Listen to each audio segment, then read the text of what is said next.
करते हैं खबरों की। मध्य प्रदेश के मुख्यमंत्री इस समय जापान के विजिट में है। उन्होंने कहा कि जापान में कई भारतीय कंपनियां काम कर रही हैं।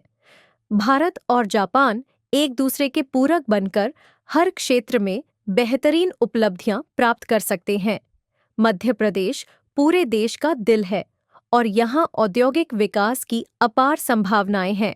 जापान में आर्थिक रूप से समृद्धि है। जापान की बहुत अच्छी बात है कि टेक्नोलॉजी बहुत अच्छी है, बहुत सारे प्रकार से जीवन शैली अच्छी है, बहुत अच्छी संभावना भी है। लेकिन जो भारत की या मध्य प्रदेश की अच्छी संभावना है उससे तुलना करो तो एक दूसरे के पूरक है। तो हमारे पास में एक तो मेन पावर जो है, इस मेन पावर को केवल भाषा सिखा करके भी हम एक दूसरे के पूरक बन सकते हैं।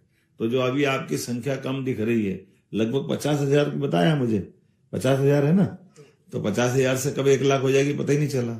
और 1 लाख से 1 करोड़ हो जाए उसमें क्या दिक्कत है? होना चाहिए कि नहीं होना चाहिए?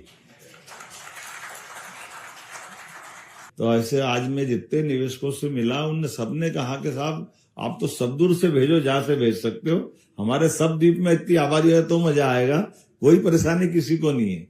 क्योंकि ये भारतीय लोगों की खूबसूरती इतनी अच्छी है कि उनके जीवन में वो तन से, मन से और सब प्रकार से प्रसन्न रहने की कला उनको आती, तो हर जगह एडजस्ट हो जाते।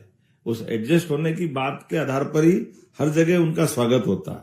मैं आज जब यहाँ आया हूं तो मान के चलो, जब मैं कोई बात कर रहा हूं तो जापान में आईटी, ऑटोमोटिव, फार्मास्यूटिकल, बायोटेक, लगभग 100 से ज्यादा भारतीय कंपनियां हैं। ये भी सुन के आनंद आ गया। उसमें HCL, TCS, इन्फोसिस, विप्रो, आयो, ये जो अपने मान के चलो कि कौन सी कंपनी अपने यहाँ कम पड़ रही है, लेकिन ये भारतीय कंपनियों से जुड़ करके भी यहाँ काम कर रही है। ये भारतीय कंपनियां तो है, इन्फोसिस, महिंद्रा, टाटा स्टील। तो ये भारत की जापान से, विदेश से अपनी जड़ों को जोड़ करके अब भारतीय कंपनियों भी मल्टीनेशनल कंपनियों के रूप में बदल गई। और इसलिए वो गया जमाना जब हम केवल किसी और कारण से किसी और की तरफ देखते थे।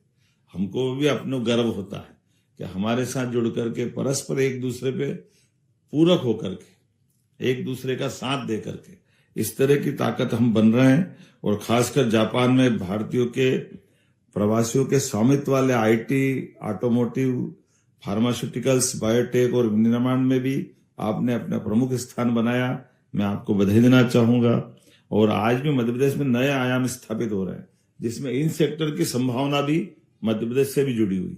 मध्य प्रदेश जब मैं बोल रहा हूं तो केवल मध्य प्रदेश वालों के लिए नहीं बोल रहा हूं, मध्य प्रदेश के बाहर वालों के लिए भी बोल रहा हूं। क्योंकि जब जापान में झंडे फहरा सकते हैं तो मध्य प्रदेश तो अपने देश का एक हिस्सा है कि नहीं? हमारे लिए मध्य प्रदेश की विशेषता है। मध्य प्रदेश पूरे देश का दिल है, और पूरे देश का दिल है तो वो हमारे जो, अगर शरीर धड़कता है तो आप बताओ, शरीर से दिल निकाल तो धड़क सकता है क्या? ये निश्चित रूप से उसका हिस्सा है। उत्तर, दक्षिण, पूर्व, पश्चिम कहीं भी जाओ, आज किसी भी राजमार्ग से जाओ तो हमारा मध्य तो मध्य में आएगा ही ना, वो उससे कैसे बाहर जा सकते हैं? तो मैं मान के चलता हूँ ये केरल वालों के लिए भी उतना ही महत्व का है जितना महाराष्ट्र वालों के लिए, और गुजरात वालों के लिए भी उतना ही महत्व का है। और कई कारण से आज के दौर में तो भारत और आनंद में डूबा है और उसकी आत्मीयता बढ़ रही है। खबरों में फिलहाल इतना ही। बने रहिए बेवार्ता न्यूज के साथ।